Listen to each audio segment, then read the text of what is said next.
Bonjour à tous, nous sommes Claire et Marius, un couple de nomades digitaux. Nous voyageons toute l'année, tout en travaillant. Nous avons créé ce podcast pour vous aider à vous lancer dans cette voie et à trouver l'activité qui vous permettra d'accéder à cette liberté.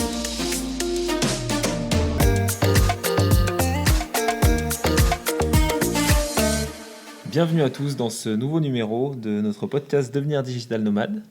Bonjour. Salut Claire, ça va ? Ça va et toi ? Super. Donc aujourd'hui on va aborder un thème qui est important quel que soit l'endroit où vous vous trouvez, quel que soit le statut que vous avez et quel que soit l'avancement dans votre vie de digital nomade, c'est la journée type du nomade digital. En tout cas, on va essayer de vous décrire nos journées types selon aussi les pays où on a été pour que vous puissiez comprendre un petit peu mieux et aussi voir, comme on a beaucoup reçu cette remarque, que c'est pas des vacances, être nomade digital, qu'on travaille bien, mais voilà, comment est-ce qu'on arrive à s'organiser pour aller vacances et travail dans une même journée. Mais c'est vrai que c'est intéressant ce que tu as dit au début, c'est-à-dire qu'on va vous parler de notre expérience à nous qui, même si on parcourt le monde à deux et on va dans les mêmes endroits, on vit une vie de couple en étant digital nomade, mais on a quand même des habitudes qui sont sensiblement différentes, Claire et moi, donc c'est intéressant d'avoir notre retour à chacun. Parce que nos journées ne sont pas du tout les mêmes finalement. Là, je prends l'exemple actuel, on est au Mexique, on travaille tous les deux en ce moment. On n'est pas en vacances ni Claire ni moi, et c'est vrai qu'on a des journées qui sont différentes l'un de l'autre, donc c'est intéressant. Donc je te laisse commencer si tu veux. Oui, il y a aussi un point important, c'est que par exemple moi dans mon entreprise, on travaille en asynchrone. Alors qu'est-ce que c'est asynchrone ? Ça veut tout simplement dire qu'on a la liberté de nos horaires. Donc une personne qui par exemple est au Canada pourra très bien faire commencer à 8h, heure locale. Donc ça fait de 14h je crois en France. On est à peu près pareil sur le même décalage que le Mexique. Et inversement, les personnes qui sont en Asie, donc qui ont 6 heures à peu près de plus sur la France, pourront également travailler en décalé. Mais dans ta boîte, vous n'avez pas d'horaire fixe ? Enfin, je veux dire, vous n'avez pas de nombre d'heures fixe ? Alors déjà, on n'a pas de nombre d'heures fixes et aussi on a vraiment les plages horaires qu'on veut. Donc voilà, ça s'appelle travailler en asynchrone et toutes les boîtes, donc déjà travailler en remote, c'est très bien, ça offre une liberté, mais toutes les boîtes n'acceptent pas le travail en asynchrone. C'est-à-dire que par exemple, moi je connaissais une nomade digitale qui était américaine, qui était partie travailler à Bali et qui devait se caler sur les horaires des États-Unis. Donc du coup, travailler, elle avait pas le choix, voilà, obligé de travailler, alors je sais plus exactement, mais de 20h à 4h du matin. Donc il y en a qui vont... Voilà. Avec l'ordinateur connecté, vérifié et tout. Alors ça, je sais pas. Nous, c'est vrai que nous deux, dans nos boîtes, on n'est pas... Non, c'est pas comme ça. Voilà, c'est pas traqué. Ça aussi, faut qu'il y ait vraiment une relation de confiance entre... Alors après, c'est pas comme ça. Moi, par contre, à l'inverse de toi, comme quand je commence ma journée, là, je prends l'exemple du Mexique, mais c'est vrai que quand t'es en Asie, t'es en avance sur la France. Quand t'es en Amérique du Sud, t'es en retard.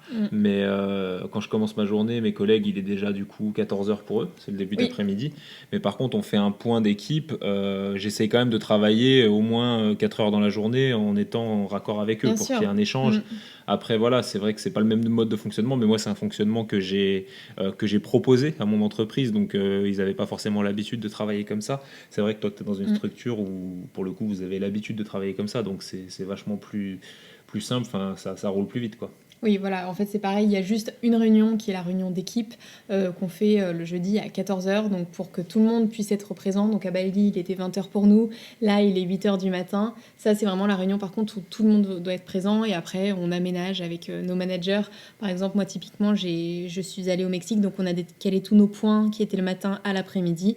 Voilà, encore une fois, comme tu disais, c'est une question de négociation, de discussion avec votre manager. La réunion à 14h, c'est parfait en fait, parce que quel que soit l'endroit où tu es dans le monde, tu es à peu près sûr d'être réveillé. Ouais, donc, peut-être les États-Unis, côté Californie, je sais que ça pose pas mal de soucis, notamment s'il y a aussi des personnes sur 3 fuseaux horaires différents. Ouais, c'est clair. Là, ça commence à faire beaucoup. Mais bon, en tout cas, celle-ci ne la décale pas pour une personne, quoi. C'est le point, il reste à 14h. Ouais. D'accord. C'est ça. Et bah écoute, alors bon, de toute façon, on a quand même un point commun avec Claire, c'est que de manière générale, on travaille quand on se lève tout de suite. Oui. On a l'habitude de se lever tôt. Moi, je vais prendre mon exemple pour le Mexique, donc avec un horaire où on est donc en retard sur la France. Donc quand je me lève, j'allume mon ordinateur et je travaille assez rapidement. Bon, je prends le temps de déjeuner et tout, hein, ça c'est autre chose, mais après je me mets à travailler, donc il est 7h du matin. Je fais un point assez rapidement avec mon équipe, qui en général rentre de pause déj. Et ça permet déjà de voir où sont les priorités. Moi, je trouve que c'est pas mal parce que du coup, tu as ton entreprise en France qui a eu toute une matinée de boulot. Et du coup, il y a forcément des trucs qui sont tombés, des priorités, des choses. Et toi, tu vas avoir ton regard neuf, ton regard en pleine forme aussi le matin. Enfin, après, voilà, moi, je suis du matin, encore une fois. Donc, c'est vrai que j'aime bien, je suis plein d'entrain le matin. Et c'est vrai que j'adore ça, arriver en cours de journée pour les autres et me dire que moi, j'ai encore plein de temps devant moi. Après, on parlera de l'autre créneau quand tu as de l'avance, mais c'est vrai que d'une manière générale, d'être en décalé par rapport à la France, moi je trouve que c'est une force dans tous les cas, puisque tu apportes un œil nouveau et une énergie nouvelle à tes collègues. Donc voilà. C'est sûr que quand tu te réveilles au Mexique, tu as la boîte mail qui est déjà pleine, Ouais. les messages, etc. Donc c'est vraiment, comme tu dis, hyper stimulant de te lever et d'avoir déjà une grosse to-do, pas mal de questions qui ont été posées, là où ce sera justement différent en Asie. Et ensuite, du coup, ton après-midi, comment ça se passe ? Bah après, en fait, il y a effectivement il y a une pause, alors qui va être une longue pause, puisque je vais couper vers midi et demi, heure locale. Et en fait, après, je sais, moi, que mes collègues, ils ont fini leur journée en France. Donc, il y a une espèce de pression qui redescend, entre guillemets, puisque je me dis que je sais ce que j'ai à faire pour le lendemain. Donc, du coup, j'ai déjà bossé, j'ai déjà presque fait ma journée complète, hein, finalement, parce que j'ai bossé 5 heures. Donc, du coup, je sais qu'après, je vais pouvoir, après ma pause, rebosser 2 heures ou 3 en étant vraiment concentré sur ce que j'ai à faire et en sachant quelles sont les missions qui me restent. Donc, ça, c'est hyper intéressant. Et je trouve que c'est vraiment la force de ce mode de vie, c'est-à-dire qu'en fait, tu as coupé entre midi et grosso modo 17, 18, voire 19 heures, ça dépend. Moi, j'aime même bosser le soir, entre 19 et 21 à peu près. Et en fait, tu es plein d'énergie nouvelle, encore une fois. Tu sais que ça va être une courte période de travail, mais qui va être hyper intensive et hyper bénéfique en fait, pour toi et pour ta boîte. Et après, tu coupes et en fait, ta journée, tu as l'impression d'avoir profité parce que ton midi 19, finalement, il suffit qu'il y ait un grand ciel bleu, comme c'est le cas en ce moment pour nous, et tu as une piscine au-dessus de ton immeuble, tu vas te baigner, tu vas à la plage, tu vas te balader en ville. Moi, je vais au sport. Enfin, je fais ma vie que je ferai en France, mais sauf qu'en France, je le ferai en sortant du bureau et j'aurai un rythme vachement plus soutenu parce que je sais qu'après, il faut que je mange, que je me couche. Enfin, voilà. Là, tu es vraiment plus détendu, en fait, et ça, c'est hyper important. Ouais, on y reviendra dans un podcast où on prévoit de vous expliquer tout ce qui est avantages et inconvénients de la vie de nomade digital. Mais en fait, on se rend compte quand on est nomade qu'il y a des moments où on est moins productif et tout simplement, l'idée, c'est de s'arrêter. Ouais. C'est de s'arrêter, de faire autre chose. Donc ça peut être à 14h, ça peut être à 15h selon les personnes. Il y en a même qui ne sont pas du matin. Alors qu'en entreprise, le 8h, 17, 18h est imposé. Il y a Tim Ferriss qui a écrit un livre hyper intéressant là-dessus. C'est un peu un gourou du nomadisme digital et il dit mais personne n'est formaté à être efficace exactement. Enfin, on n'a pas du tout tous le même fonctionnement, donc c'est complètement un peu irréaliste le 8h, 17h classique. Donc ça, on s'en est vraiment rendu compte. Et moi, par exemple, dans mon entreprise, il y a même des jours qu'on appelle des jours de focus. C'est aussi plutôt pour les devs, voilà, les gens qui auront besoin de beaucoup se concentrer, ou c'est des jours sans réunion pour vraiment avoir ces plages horaires où on va pas être dissipé. Et quand on est nomade avec un décalage horaire, c'est des moments qui se produisent tous les jours, comme disait Marius. Il va y avoir la période où tout le monde dort et du coup, on est hyper concentré, on avance, il n'y a pas de notification, etc. Et la période qui est nécessaire, c'est évident, où tout le monde est connecté pour pouvoir interagir. Donc c'est hyper important cet équilibre et quel que soit le fuseau horaire, on l'a retrouvé. Donc voilà. Mais ça après c'est vrai pour la vie de digital nomade, mais c'est vrai même pour la vie tout court. Enfin après c'est mon avis, mais c'est en train de se perdre de plus en plus les horaires de bureau formatés. T'es pas du tout en fait tout le temps à fond quand tu travailles de 8h jusqu'à 17h. Enfin c'est évident. Après il y a le côté aussi humain où quand t'es au bureau t'as un côté relationnel avec tes collègues et tout, mais c'est pas justement.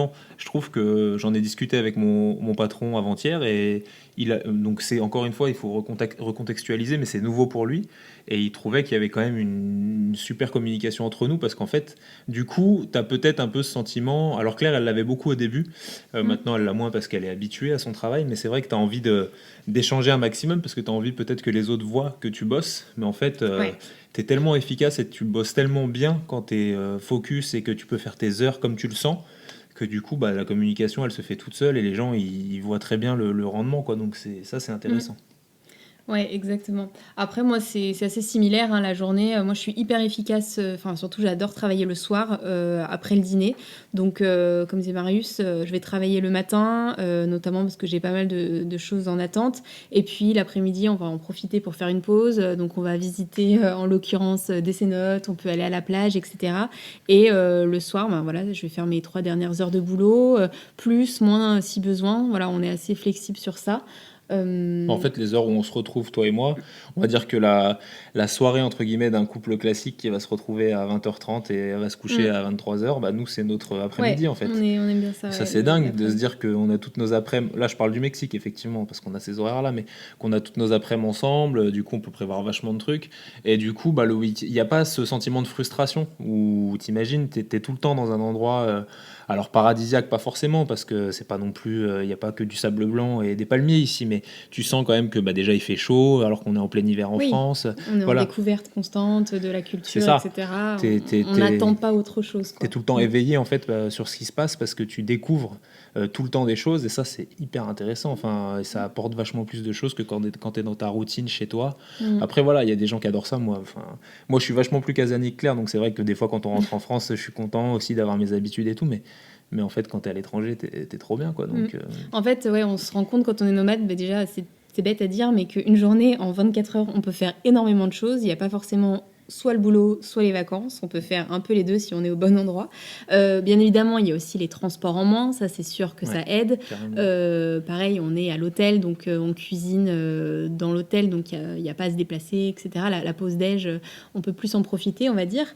Mais voilà, on peut faire énormément de choses en une journée. Ouais. Après, toi, c'est vrai que pour revenir, j'ai pas mal parlé de ma journée type. Toi, elle ressemble sur le terme du travail, mais tu parlais de tes soirées. C'est vrai que toi, tu es quand même vachement plus connecté. Tu as peut-être plus de mal à décrocher que moi, on va dire. Mm. Je sais pas comment tu le ressens, mais Bah, en fait, c'est un autre point d'ailleurs, c'est que justement en optimisant ce temps, non seulement le temps de profiter, mais depuis que je suis nomade, j'ai aussi plus le temps pour des projets perso. Ouais. Donc souvent le soir ou enfin quand j'ai du temps libre, je vais bosser sur mes projets perso, alors qu'avant j'avais peut-être plutôt le week-end. Donc on va dire que justement ces heures de transport économisées, c'est là où j'ai le temps d'avancer sur des sujets. Après voilà, c'est des sujets que je fais avec mon ordinateur, donc forcément on a l'impression que je suis tout le temps en train de bosser. Mais moi c'est mes moments aussi.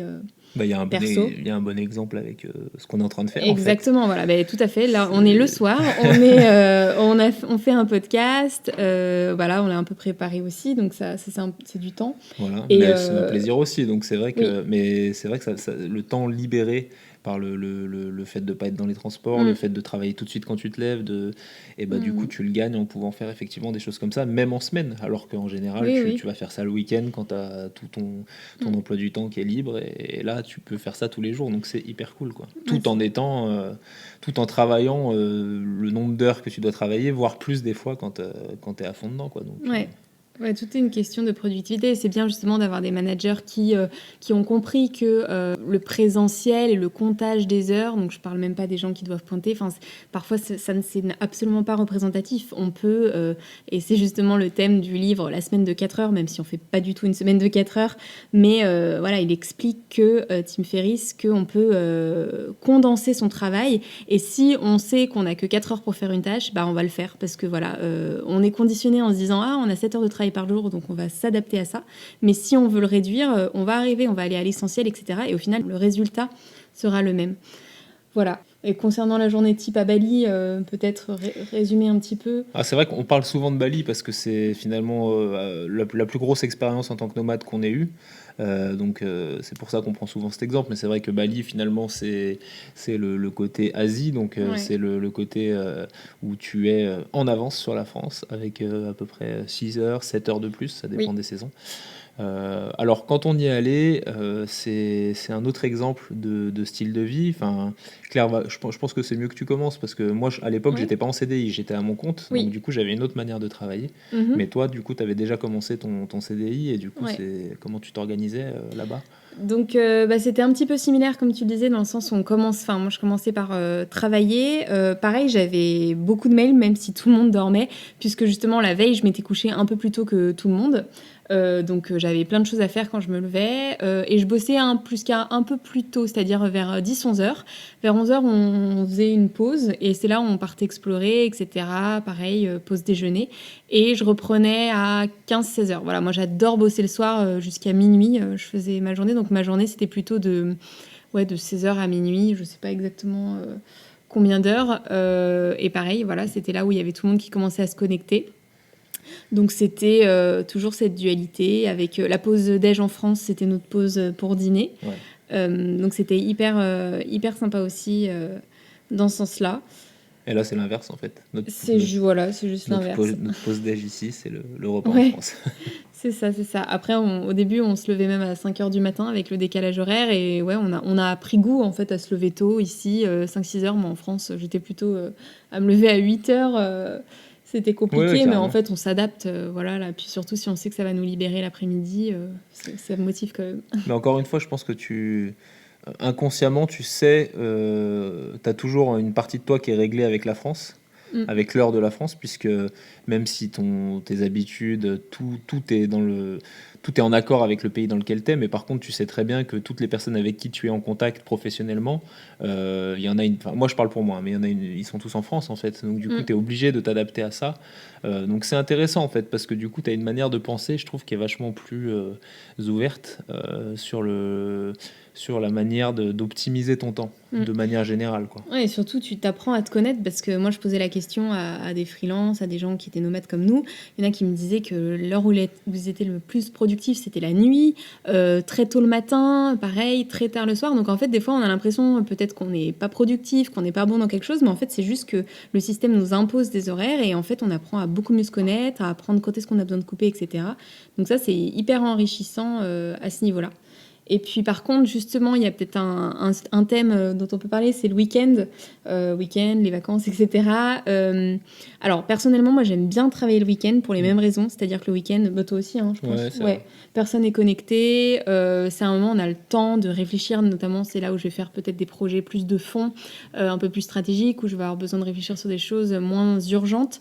Et moi, c'est la création plus. C'est vrai que la semaine, t'es pris un peu dans le tourbillon de ce qui se passe dans ta boîte. Donc le week-end, vu qu'il n'y a personne qui est connecté, tu peux bosser effectivement sur l'aspect créatif si t'en as. Et ça, c'est hyper intéressant. Et t'avancer, du coup, finalement. Tu prends de l'avance sur des tâches que tu sais que tu n'auras pas le temps de faire la semaine. Donc ça, c'est terrible. Après, voilà, il y a vraiment cet équilibre pro-perso à respecter. Moi, je vois ça comme un bon signe, entre guillemets, d'avoir envie de travailler le week-end, de s'avancer. Moi, ça me motive. C'est pas du tout, je vois pas ça comme une corvée.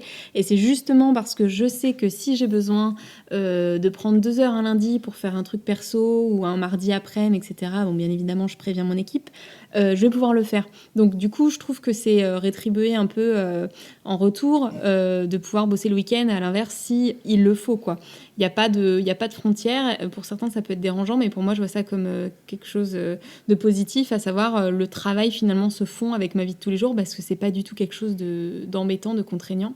Après, il faut arriver à garder le côté vie pro, vie perso, un bon équilibre. Moi, c'est juste le fait, en fait, que j'ai mon Mac, accès à tout le temps. C'est la première fois que ça m'arrive, parce que avant je laissais mon ordinateur au bureau, donc j'avais pas le choix. Après, le week-end, c'est... faut pas croire qu'on bosse tout le week-end. Non, mais ce qui est vrai, en fait, je pense que ce qu'on peut dire aussi, c'est qu'on s'adapte vachement. On peut vachement plus s'adapter au temps. C'est-à-dire que, je vais prendre un exemple, mais là, ce week-end, il a plu. Il a plu toute la journée de samedi. Et en fait, on n'avait rien à faire d'autre. Non, mais c'est même pas ça. Mais c'est qu'en fait, tu te dis, je vais avancer un max, quoi, parce que je sais qu'après la semaine, si jamais il fait beau, j'aurai avancé sur certains points et je pourrais peut-être effectivement me libérer 1 heure un mardi, tu vois, le truc impossible quand t'es dans ton bureau, quoi. Donc ça, c'est vraiment un avantage, un très gros avantage de la vie de nomade, et même du télétravail de base, mais de la vie de nomade en général, quoi. Ouais, non, c'est sûr, ouais. Et puis, puisqu'on parle des week-ends, on peut peut-être même parler des vacances. Oui, des vacances. Alors les vacances, c'est un peu, je crois qu'on en avait déjà parlé rapidement. On l'avait évoqué très rapidement, mais Les vacances, alors moi personnellement j'ai du mal à les poser parce que comme le disait Marius, on est dans un cadre qui nous correspond, où on avait déjà envie de voyager, où on aurait aimé prendre nos vacances quand on était dans des bureaux classiques. Donc on va dire on y est déjà. Surtout moi j'adore venir dans un endroit et me dire que je vais travailler et découvrir. En fait je trouve qu'il y a encore plus de plaisir que plutôt de prendre 2 semaines et puis faire un road trip au Mexique. Donc au final, me dire que je vais pas avoir de travail et juste aller à la plage toute la journée, ou bien évidemment, il y a d'autres choses à faire, mais finalement, ça me plaît moins. en Donc, fait, voilà. t'as le sentiment de travailler effectivement de l'endroit d'où tu rêverais quand tu veux partir en vacances. Tu te dis qu'en fait, tu as la chance d'y vivre pendant une période Oui. X, parce que c'est toi qui décides le temps que tu restes. Mais finalement, c'est vrai que du coup, quand tu es en vacances, t'as peut-être moins ce sentiment de se dire allez, je coupe complètement, parce qu'en fait tu as l'impression déjà au quotidien Oui. de couper d'une certaine manière. Après voilà, il faut toujours garder effectivement cet équilibre vie pro, vie privée qui est hyper important, et je pense qu'il faut pas se laisser avoir et trop pencher vers le côté vie pro. Donc, mais c'est vrai que les vacances du coup tu les attends moins. Voilà, je pense qu'on pourrait dire ça comme ça en fait. Oui, non, mais T'es c'est moins, important par contre de les prendre. Et alors typiquement des vacances, des moments où ça va être plus pertinent, c'est par exemple quand on était à Santorin, on n'est pas resté très longtemps, on est resté 2 semaines, parce que la vie est quand même plus chère qu'en Asie ou en Amérique du Sud. Donc là oui, on s'est dit ce serait bête d'avoir que les week-ends pour explorer, donc on a posé des vraies vacances. On a vu d'ailleurs la différence de vraiment couper. C'était la première fois en 1 an et demi, je crois que je prenais 1 semaine complète de vacances, sinon c'était plutôt des jours par-ci par-là. Et voilà, mais quand on est sur du long terme, le week-end, ça suffit pour visiter. Super. En fait, on a abordé finalement en discutant, tu vois, tous les points qu'on avait prévus pour ce podcast-là. Donc voilà, n'hésitez pas encore une fois hein, si vous avez des questions. C'est vrai que on a opté pour ce format où on discute et tout, donc on a forcément oublié des choses, mais on est très ouvert et on aime bien répondre à des questions sur ce sujet-là, puisque c'est un sujet qui nous passionne et qu'on vit au quotidien. Ouais, on serait ravis aussi de savoir, vous, à quelles heures vous êtes les plus productifs, voir si ça se confirme un petit peu, tout ce qu'on si ça vous parle, tout ce qu'on vous dit. Et puis, on espère que vous avez aussi un peu mieux compris notre quotidien et pourquoi est-ce qu'on arrivait à notamment poster des photos de plage un peu tous les jours, alors que pourtant, c'est des vraies journées assez intenses de travail. On va dire que la plage, c'est un peu notre moment de détente. Voilà. Et... En tout cas, on vous remercie d'avoir écouté ce podcast jusqu'au bout. Et puis, on vous dit à la semaine prochaine. Merci et à très vite. À très vite.